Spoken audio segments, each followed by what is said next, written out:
Class 10th subject math प्रश्नावली 4.3 question number 5। कल के क्लास में हम 4 नंबर तक कंप्लीट कर चुके हैं। आज हम लोग 5 नंबर से शुरू करेंगे। 5 नंबर क्वेश्चन है कि एक क्लास टेस्ट में शेफाली के गणित और अंग्रेजी में प्राप्त किए गए अंकों का योग 30 है। जैसे क्लास में जो टेस्ट होते हैं उसी तरह एक टेस्ट होता है क्लास में, जिसमें 2 आदमी हैं। एक शेफाली नाम की लड़की है जो 2 विषयों का परीक्षा देती है, एक गणित का और एक अंग्रेजी का। एक गणित का और एक अंग्रेजी का, दोनों को मिला करके उसे 30 नंबर मिलता है। कितना नंबर मिलता है? 30 नंबर। यदि उसको गणित में 2 अंक अधिक और अंग्रेजी में 3 अंक कम मिले होते तो उनके अंकों का गुणनफल 210 होता। तो उसके द्वारा दोनों विषयों में प्राप्त किए गए अंक ज्ञात कीजिए। तो शेफाली जो है वो अंग्रेजी और गणित दोनों को मिलाकर 30 अंक प्राप्त करती है, और उसके गणित में 2 अंक बढ़ा देना है। गणित में क्या करना है? 2 अंक, और अंग्रेजी में 3 अंक कम करना है, और फिर दोनों को गुणा करके 210 लिखना है। दोनों को गुणा करके 210। अब बताना है कि दोनों विषय में उनके अंक क्या है, मतलब गणित में कितना मिला और अंग्रेजी में कितना मिला। तो यहाँ पे हर सवाल की तरह 2 चीजें, एक गणित और एक अंग्रेजी है। तो हम मान लेते हैं कि शेफाली को गणित में प्राप्त अंकों की संख्या कितनी है? x है। मान लेते हैं कि गणित में उसको कितना नंबर मिला? x। ऐसा नहीं, आप चाहे तो अंग्रेजी को भी x मान सकते हो, ये आपके ऊपर है। लेकिन एक को x मानोगे तो दूसरे को 30 माइनस x मानेंगे। तो शेफाली को अंग्रेजी में प्राप्त अंकों की संख्या 30 माइनस x है। अब 30 माइनस x क्यों लिखा गया? तो 30 माइनस x लिखने का अर्थ है कि दोनों विषय को मिला करके उसको कितना मिला है? 30 नंबर मिला है। एगो मिला है x, एगो में कितना मिला है? x। तो दूसरे वाले में पता तो है नहीं, तो जाहिर सी बात है कि दोनों को मिलाकर 30 है। दोनों को मिला करके 30 है। एक आदमी को x है, मतलब एक विषय में x है, तो दूसरा में तभी ना पता चलेगा जब उस x को 30 में से क्या करेंगे? घटा देंगे, तब पता चल जाएगा कि दूसरा कितना है।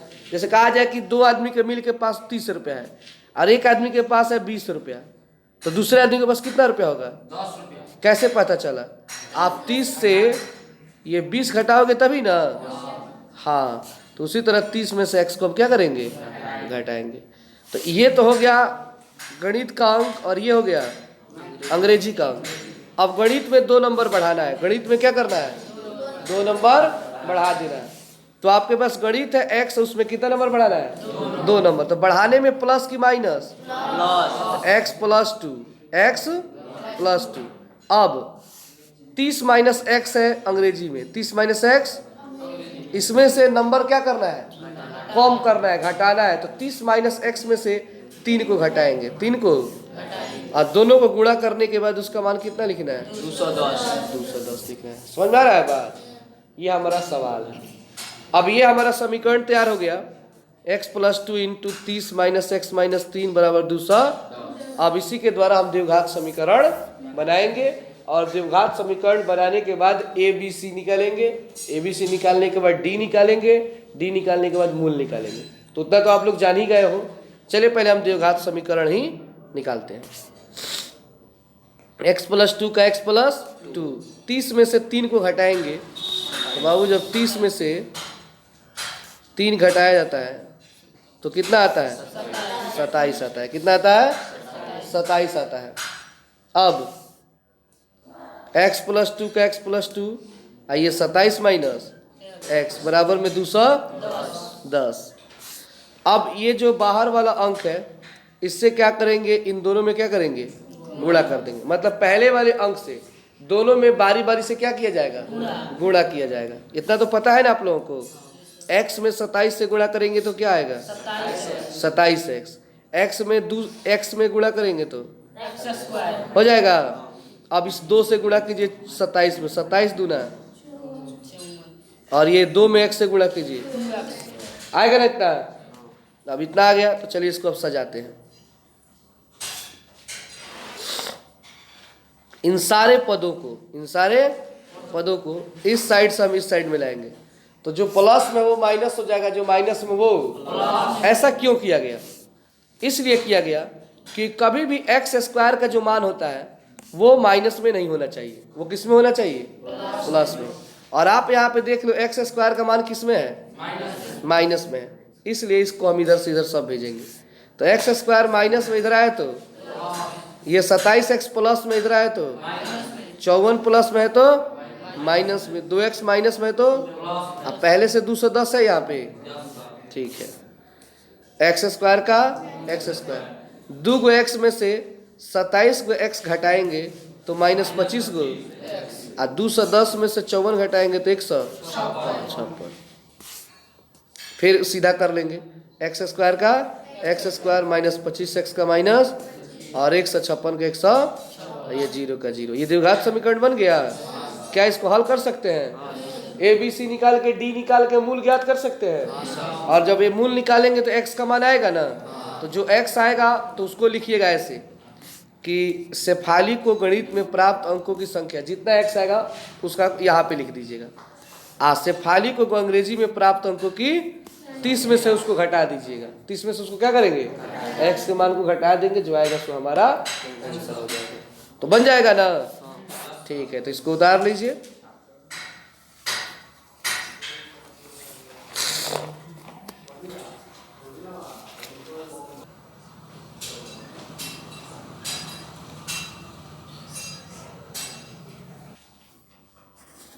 क्वेश्चन नंबर 6 है कि एक आयताकार खेत का विकर्ण उसकी छोटी भुजा से 60 मीटर अधिक लंबा है। मतलब एक खेत है जो आयताकार है। ये किस आकार की है? आयताकार।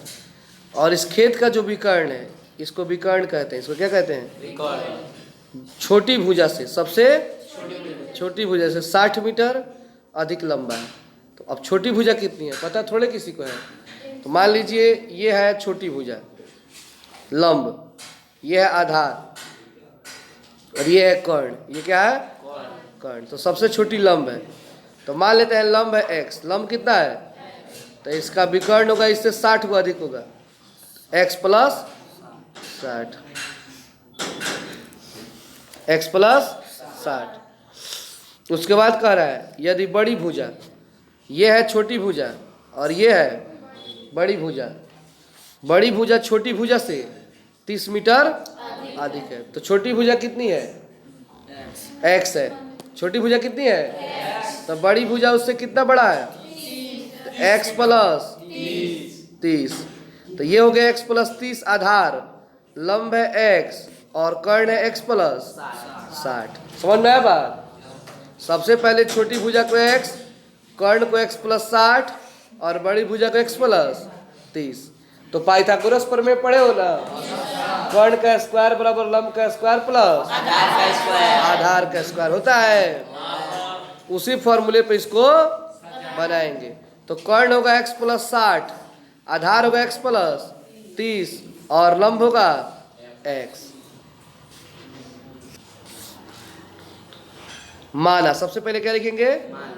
आयताकार खेत की छोटी भुजा कितना मीटर, और आयताकार खेत की बड़ी भुजा x प्लस, आयताकार खेत का विकर्ण, फिगर में समझे हो ना? प्रश्न से समकोण त्रिभुज ABC में पाइथागोरस प्रमेय से। तो पाइथागोरस प्रमेय कहता है कर्ण का स्क्वायर बराबर लंब का स्क्वायर प्लस आधार का स्क्वायर होता है ना? सबका मान रखेंगे। उस फिगर को अभी हम बनाए थे, उसमें कर्ण कितना था? x प्लस 60 था। लंब कितना था? x। और आधार कितना था? स्क्वायर लगाएंगे, था ना। देखिए ये x प्लस 60 का स्क्वायर है, तो x प्लस 60 का स्क्वायर का अर्थ हुआ कि a प्लस बी का स्क्वायर, जिसमें हम पूछेंगे अगर a स्क्वायर तो आप कहेंगे x, मतलब x का स्क्वायर। जब b का मान पूछा जाए तो 60, क्या कहेंगे 60। और फॉर्मूला तो आप लोगों को पता ही है, a प्लस बी का whole square, a square plus B square plus 2 गुणे a गुणे b होता है ना। तो सबसे पहले a स्क्वायर, तो a स्क्वायर मतलब x स्क्वायर, क्या स्क्वायर, अब b स्क्वायर तो 60 स्क्वायर, 2 का 2, a का मान x, b का मान 60। कोई दिक्कत है इसमें? इधर आइए, x स्क्वायर का x स्क्वायर, अब ये भी a प्लस b का, जिसमें x का मान a का मान x और b का मान 30 है, तो a square plus b square, b का मान कितना है इसमें प्लस 2ab, दोनों को दोनों a प्लस b के होल स्क्वायर पर सजे हैं। किस पर सजे हैं? a प्लस b के होल स्क्वायर पर। x स्क्वायर का x स्क्वायर, 60 का स्क्वायर, तो 60 का स्क्वायर का अर्थ हुआ 60 में 60 से गुणा, तो अच्छा एगो जीरो कितना आ गया 3600, और 60 दूना 120, और उसमें क्या है 120x, x स्क्वायर का x स्क्वायर का 30 का स्क्वायर, तो 30 में तो 900, कितना आ गया 30 दूना 60x, क्या। आप देखिए जो इधर जितने भी अंक है उसको इस साइड में लाएंगे तो सभी के सभी प्लस में है, तो प्लस है तो इधर आएंगे तो क्या हो जाएगा माइनस। उसको लाने से पहले एक काम और करना पड़ेगा, x स्क्वायर को x स्क्वायर से क्या करेंगे कटा देंगे।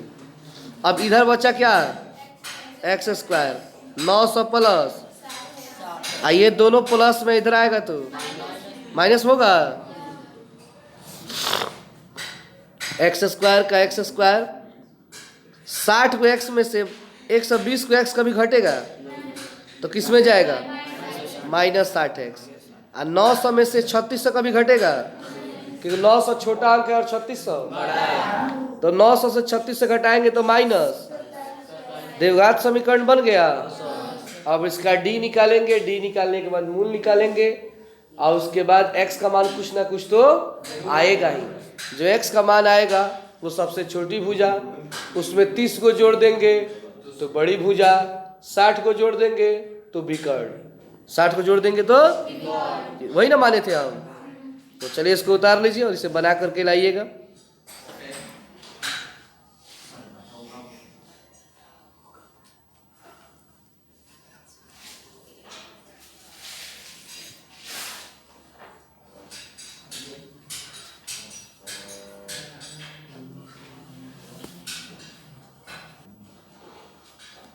अब आइए क्वेश्चन नंबर 7 को समझा जाए। क्वेश्चन नंबर 7 और आज के लिए अंतिम सवाल है। क्वेश्चन नंबर 7 है, दो संख्याओं के वर्गों का अंतर, दो संख्याओं के वर्गों का मैंने दो गो संख्या है उसका वर्ग करना है। क्या करना है वर्ग मतलब स्क्वायर, वर्ग मतलब स्क्वायर, और उसके वर्गों का अंतर कितना है 180 है। फिर कह रहा है कि छोटी संख्या का वर्ग बड़ी संख्या के वर्ग का 8 गुना है। दोनों संख्याएं याद कीजिए, मतलब दो संख्या है और दोनों के वर्गों का अंतर कितना है 180 है। अब फिर कह रहा है कि छोटी संख्या का वर्ग, उसमें जो छोटी संख्या है कौन संख्या उसका वर्ग बड़ी संख्या के 8 गुना है, बड़ी संख्या का 8 गुना है। तो देखिए मान लीजिए बड़ी संख्या कितना है पता नहीं है, तो मान लिए x और छोटी संख्या y मान लेते हैं। दोनों के वर्गों का अंतर कितना है 180 है, दोनों के वर्गों का अंतर। तो ये है बड़ी संख्या उसका वर्ग, ये है छोटी संख्या उसका वर्ग। अंतर मतलब घटा होता है, अंतर मतलब कितना है 180, यानी X square minus Y square बराबर 100। अब फिर सवाल कह रहा है कि छोटी संख्या का वर्ग बड़ी संख्या का 8 गुना है। तो छोटी संख्या क्या माने हैं, ये उसका वर्ग है ना।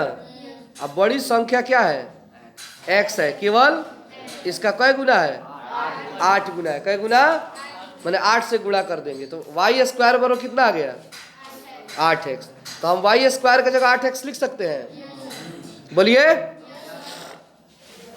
तो एक्स स्क्वायर माइनस का माइनस और वाई स्क्वायर की जगह क्या लिख देंगे 8x लिखेंगे। क्या लिखेंगे, और 180 का 100। अब देखिए ध्यान से, एक्स स्क्वायर माइनस 8x का माइनस, अब प्लस में 180 बराबर किधर आएगा, तो देवघात समीकरण बन गया। और देवघात समीकरण जब बन गया तो आप इसका d निकालेंगे, और d निकालने के बाद इसका मूल निकालेंगे, और जो x का मान आएगा वो बड़ी संख्या, और y का जो मान आएगा वो, ठीक है। तो चलिए इसको उतार लीजिए और घर से ये तीनों क्वेश्चन पूरा करके आएंगे।